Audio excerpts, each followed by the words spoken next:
For those of you who attended services last week, you know that I spent my sermon addressing the crisis that we find ourselves in currently. If you missed the sermon, I can offer you a quick summary. The most important thing that most of us can do right now is nothing. Yes, there are other things we can do, and they are important things. We can donate, we can call the people we care about. If we are feeling well enough, we can volunteer for so many crucial causes, so much help that is needed, including through our TI Serves Memphis volunteer page on Facebook, newly created last week, where you can find opportunities as they emerge in Memphis in real time and know where your help can best serve. All of those acts are important, but the most important thing that most of us can do right now is nothing. Stay home. Every errand you run, every interaction you take, you have risks intensifying this outbreak. Last week was the beginning of this radical change for most of us. Those first few days, I don't know about you, but for me it was a whirlwind with all sorts of emotions attached to it. There was the fear, worried that we would not be able to find food, the realization that childcare was now us, the novelty of trying to turn a bedroom into a home office, or of seeing a coworker's dog stumble into a video conference. There was the solidarity of realizing that seemingly everyone was making changes and sacrifices for the greater good. It was stressful, it was sleepless, and it was all so new. But now it's not so new anymore. Now, it's just hard. We have reached that indeterminate phase. Last week was the start, but now we don't know where we are. We don't know if we're 30% of the way through this or 5%. We don't know if we've dodged a bullet or if we are weeks away from a humanitarian crisis we cannot imagine. We are at home doing nothing, anxiously.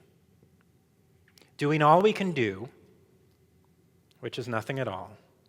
And now that the novelty of this has worn off, the adrenaline has stopped pumping, now it's just hard. There is a Jewish analogy for all of this. The story we are about to tell around our Seder tables, looking at our Seder laptops, the story of our people. Think for a moment, what was the hardest part of the entire Exodus narrative? The gut answer, the impulse, would be to say it's that dramatic climax that we see in the movies. It's the people running through the desert, unleavened dough on their backs, hearing the sound of Pharaoh's chariots as they get closer behind them. The people seeing a pathway through the sea and moving quickly between towering walls of water. But let us not confuse the most dramatic moment with the hardest. What was the hardest moment of the Exodus narrative? It wasn't that opening scene. It was every day that followed. Every day, waking up in the same barren desert, walking in the same formation, without end in sight. Day after day after day. And how did the Israelites respond to this new reality of theirs? Not so well. Quoting from Exodus, "If only we had died by the hand of Adonai in the land of Egypt, when we sat by the flesh pots, when we ate our fill of bread. For you, Moses, have brought us out into this wilderness to starve this whole congregation to death." The real test of the Israelites was not their willingness to grab their bread dough and march across a dry seabed between walls of water. As terrifying as that must have been, that was the easy part. No, the real test was waking up day after day to the same barren desert and not turning back. Most disasters, regardless of their severity, you know when they've started and you know when they've stopped. Tornadoes, hurricanes, tsunamis, it's pretty clear when they're over. The disaster that is upon us is a different kind. There is not going to be a day, a moment when the sky is suddenly clear. However, if you're looking for someone to tell you that it's safe to go back to normal, you will be able to find that someone. You can already today. You can hear those voices that say, "Don't worry, it's okay now." In the future, you will see your neighbor driving to work one morning. You'll see another one hosting a barbecue. You'll certainly see the pictures on Facebook. And you'll begin to think, why am I slogging through this desert all alone? That is going to be the hardest part of all of this. So let's prepare. Let's commit to being resolute. Yes, we are allowed to have our Israelite moments, as I call them, to allow our frustrations to pour forth. But let us remember that despite their complaining, the Israelites, they never did turn back. 40 years. Surely we can do this for a few weeks or even a few months, and it will be easier knowing we are doing it together. Every Sunday afternoon, I teach our 9th grade students for 90 minutes. This last week, we met virtually for the first time. Having not seen them since Purim, which feels like a lifetime ago, I didn't plan anything besides a chance to check in and see how they were feeling. Some said that they were scared or anxious. Some said that they were sad that their spring breaks had been canceled. A lot shared that they were bored. A lot. After I finished class, I sent them an electronic poll. The question that I posed, what would you like to learn about next week? And I gave them 2 options. Option A was something related to COVID-19, and option B was literally anything else. 6 students took my poll. 6 students chose literally anything else. I find a lot of wisdom in that response. Even if we try, I doubt we can truly forget what is happening. But we can and we should find time to talk about and to think about something else. Anything else. Not to forget, but to add something to our lives.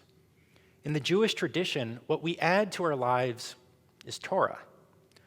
So with that in mind, allow me to end by sharing a piece of Torah that I promise has absolutely nothing to do with COVID-19. If you make connections to our current situation, that's on you. That was not my intent. As I think I mentioned, we have just begun the book of Leviticus this week. And in the parashah that we will read tomorrow, it deals in detail with specific sacrifices and offerings that one must give.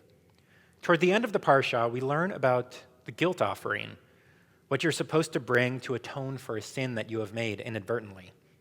The offering required in this case is a female sheep or a goat. The Torah goes on. But if you do not have the means to offer a sheep, instead bring 2 pigeons. And the Torah goes on. But if you do not have the means to bring 2 pigeons, instead bring 1/10 of an ephah of choice flour. The commentator Ibn Ezra teaches this is the amount of flour to feed 1 person for 1 day. On the one hand, it's interesting that the Torah allows for different offerings based on the means of the people presenting them. You aren't expected to go into debt to buy a sheep. You simply bring what you are able to. But there is another lesson here. Elsewhere in the parashah, the Torah describes the person bringing the meal offering, bringing the flour, as bringing their nefesh, their soul. That's not used for any of the more expensive offerings. In the Midrash Vayikra Rabbah, a story is told of a woman who brings this simple offering to the priest, and the priest looks at her with scorn and proclaims, "What is this? What are these few cups of flour that you are giving to me? It is neither enough for a meal or to sacrifice upon the altar." In a more modern sense, it's the person who tries to give a check for a few dollars as a donation, and the person behind the counter says, "This isn't worth the trouble to deposit it." In the Midrash, the priest has a dream after this incident where he sees the heavenly voice says, "Do not yell at the woman, for it is as if she has offered up her very soul." The authors of the Midrash are telling us, reminding us, that sometimes those who give the least, they give the most. A few cups of flour, it's not much, but if it's all you have to give, it's everything. Sometimes those who give the least give the most. Sometimes those who give the most give the least. No matter what the world looks like, it's always the right time to be generous. As a reminder, hopefully you have seen the news, Temple has established a designated fund to help those facing financial hardship in our community. And as of today, only a week into the fund's launch, we have collected over $20,000. There are, of course, in addition to the Temple Fund, a few million other worthy organizations that are in desperate need of support. At the conclusion of this Shabbat, elevate your soul, and if you can, give to one of them. May your generosity give you energy for when it is needed. Shabbat Shalom.